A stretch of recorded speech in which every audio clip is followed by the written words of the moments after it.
Think of the center of your windshield, and that's where I saw the American Airlines jet come left to right.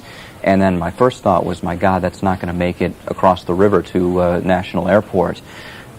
Didn't even think what it might be doing. And then it slammed into the side of the Pentagon. There was a fireball. Did not come out. It went straight up, and all hell broke loose at that point. Joel Zuckerman, an editor with USA Today, was driving. This is the 11th of September. Good morning, I'm Richard Day. Sunshine, beautiful blue sky. One of the most stark things about that day is what a beautiful morning it was. Not a cloud in the sky. I was listening to the accounts of the World Trade Center attack on the radio.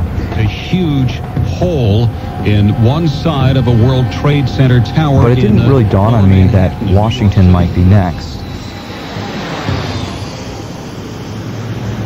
I remember hearing it before I saw anything. There was this huge roar of a jet. I looked up, and directly in my field of vision, I saw an airliner, maybe 10 to 20 feet off the ground. I remember seeing the silver paint job with the familiar red, white, and blue paint across the windows of an American Airlines jetliner.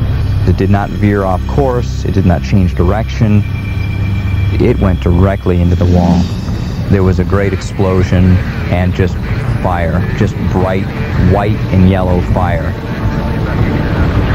Joel Zuckerman was just one of hundreds of eyewitnesses to the impact of Flight 77.